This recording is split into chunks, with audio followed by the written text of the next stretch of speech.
सोचिए, जिस स्मार्टफोन पर शायद ये सब देखा जा रहा है, उसमें क्या होगा? प्लास्टिक?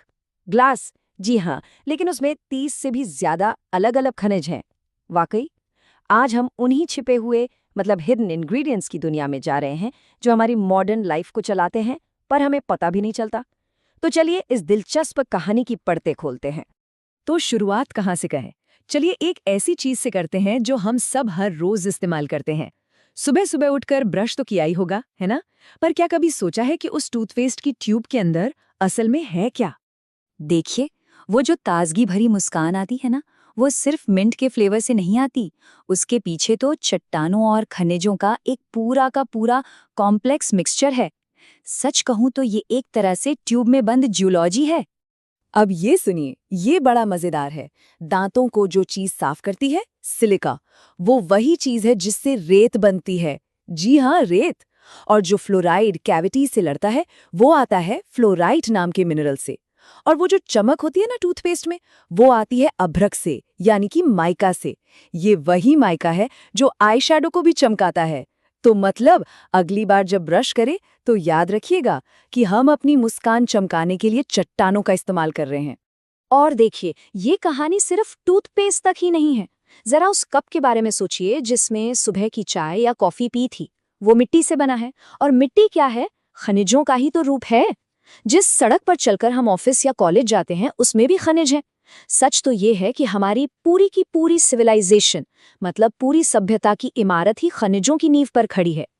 तो ठीक है, अगर खनिज हर चीज में है, हर जगह है, तो फिर साइंटिफिकली ये है क्या? चलिए अब जरा इनकी परिभाषा और बनावट को समझते हैं। बहुत ही सीधे साधे शब्दों में कहें तो खनिज कुदरत के बनाए बिल्डिंग ब्लॉक्स हैं।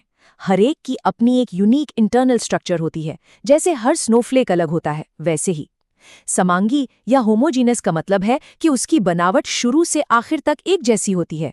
और बस यही अनोखी बनावट ही उसे उसके खास गुण देती है। इसे ऐसे समझिए जैसे हम कोई केक बना रहे हों। सामग्री यानी एटम्स वही हो सकते हैं, लेकिन उन्हें मिलाया कैसे गया, किस तापमान और दबाव पर पकाया गया, बस इसी से सब तय होता है।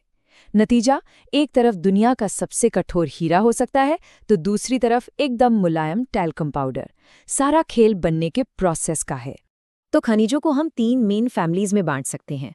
पहला है धात्विक या मेटालिक, जिनसे हमें लोहा, तांबा जैसी धातुएं मिलती हैं। दूसरा है अधात्विक या नॉन मेटालिक, जैसे कि हमारे खाने का नमक। और तीसरा है ऊर्जा खनिज, एनर्जी मिनरल्स, जिन्हें हम ईंधन की तरह जलाते हैं, जैसे कोयला।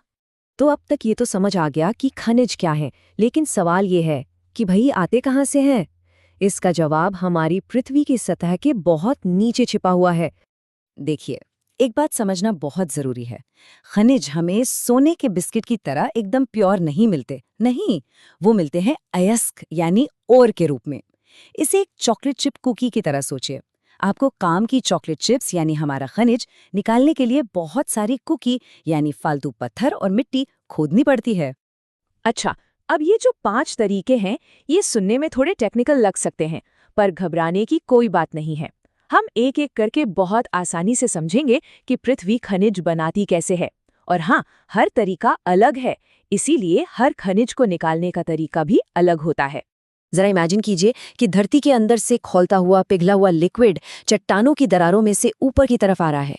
और जैसे जैसे ये ठंडा होता है, ये वहीं जम जाता है और नसों जैसी वेन्स बना लेता है।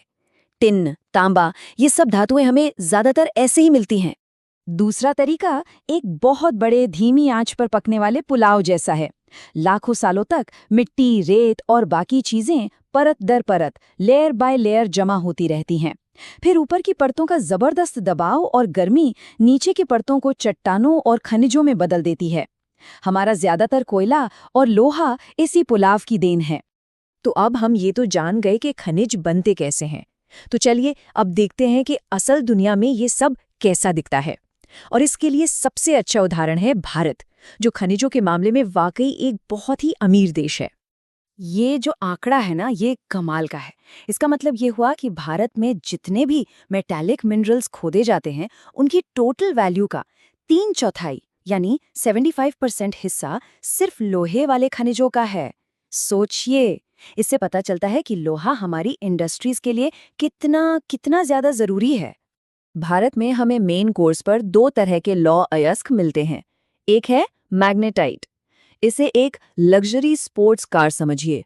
बेहतरीन क्वालिटी, जबरदस्त मैग्नेटिक प्रॉपर्टीज, लेकिन थोड़ा रेयर है।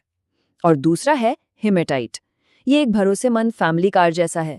शायद उतना फ्लैशी ना हो, लेकिन देश का ज्यादातर काम यही चलाता है। जरा इस विशाल खदान को देखिए। ये धरती पर एक गहरे निशान जैसा लग सकता है, लेकिन ये उस जगह का सिंबल भी है जहां से हमारे मॉडर्न समाज की नींव निकलती है। हमारी इमारतें, हमारी गाड़ियां, हमारे पुल सब यहीं से शुरू होते हैं। अब बात करते हैं बॉक्साइट की, वो खनिज जिससे एल्यूमीनियम बनता है। और ये चार्ट देखिए, ये साफ साफ दिखाता है कि ओडिशा अकेले भारत के टोटल प्रोडक्शन का 65% निकालता है। ये तो वैसी बात हो गई कि देश के सारे संतरे बस एक ही राज्य में उगरे हों। ओडिशा वाकई बॉक्साइट का बेताज बादशाह है।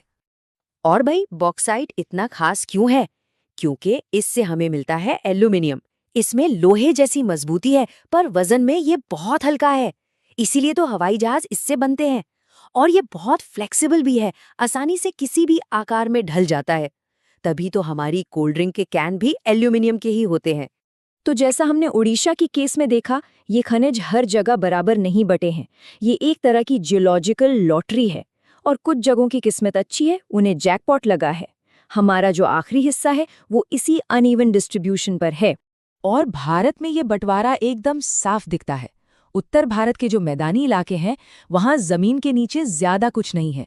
लेकिन दूसरी तरफ प्रायद्वीपीय भारत, मतलब पेनिनसुलर इंडिया, जैसे कि झारखंड, ओडिशा, वहां के लोग तो सचमुच खजाने पर बैठे हैं।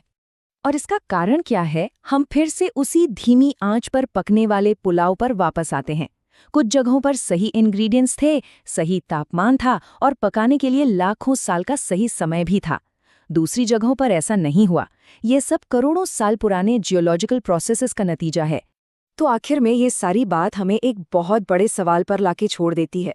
हमारी पूरी मॉडर्न दुनिया खनिजों पर टिकी है। ये धरती का दिया हुआ एक तोहफा है, लेकिन ये तोहफा लिमिटेड है, हमेशा के लिए नहीं है।